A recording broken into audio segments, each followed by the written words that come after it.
The world-famous Plaza Hotel in New York City is near the end of a $500 million renovation. When the developers decided to recreate a magnificent stained glass dome in the hotel, they did a worldwide search for artisans, and they chose BottiNYC Studios in north suburban Evanston. Chicago Tonight producer Jay Shefsky stopped by to see how it's done.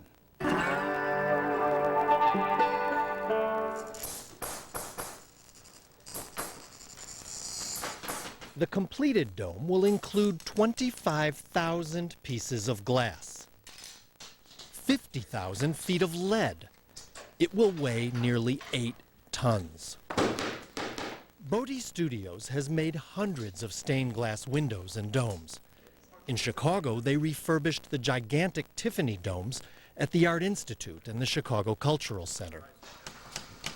But rebuilding the Palm Court Dome posed a unique challenge, because no one had seen it since it was removed in the 1940s. This is one of the original photographs of many that we first started to look at, showing the layout both of the glass and the matrix where the lead came, as well as the framework.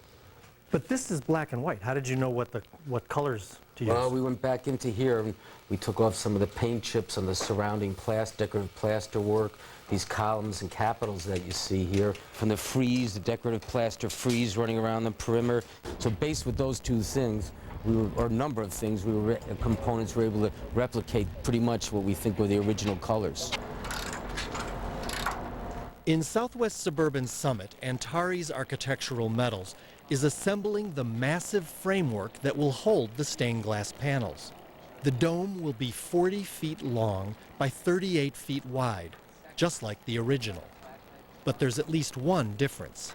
Originally it had natural light coming through, and it had a chase in the building, almost like an open chimney to the top. Well, land values so much in New York City, they've gone over that, and the health club's going above it. This will be artificially lit.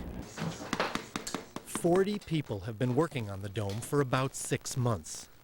Production foreman Mike Smucha agreed to walk me through the process. He said they start with a full-size drawing of each section of the dome. Each piece of glass then gets a number. The drawing is cut up like a giant jigsaw puzzle. Each piece of paper will become a separate piece of glass. The craftsman here is working with a pair of special shears called pattern shears that take a small section of the paper out when it cuts the individual patterns. This section happens to be the same thickness as the heart of the lead, so that when the panel is assembled, it doesn't grow. So what's going on here? Well, Casey has taken the individual patterns and is now laying them out on the glass and marking on the glass where those individual pieces are going to be cut from.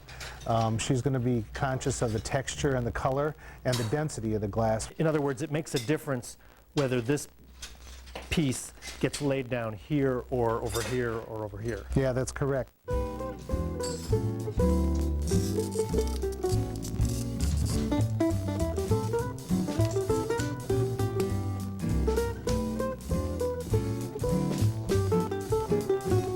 So why do you do this on a light box? Well, we lay the glass out on a light box so we can see the tonalities and the differences and the colors and make sure that the glass is doing what we want it to do. In terms of the color and the flow and the texture of the vines and of the leaves, or if we need to change a piece of glass. The purest color you can get in the world is light coming through glass. You can't mix that color, you can't paint that color. And light changes, during the day, during the season, during the time of day. You could be in a mood one day and see that window and evoke a different response in you, and the next day, entirely different response.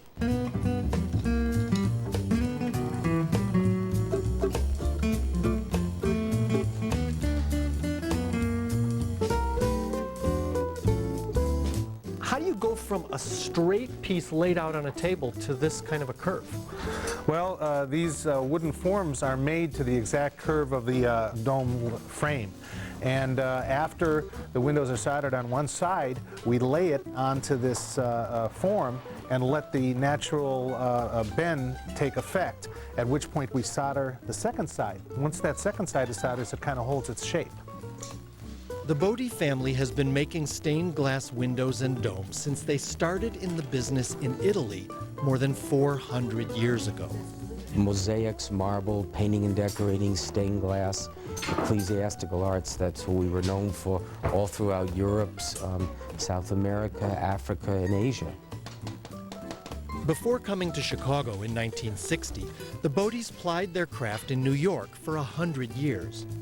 Building the Palm Court Dome is a kind of homecoming for the family. I always felt that we were destined to do it. I had pictures of family members underneath there at graduations in the 40s and the 50s and in the 20s. So in my heart of hearts, I wanted it, you know, for the studio. It felt like it belonged to us.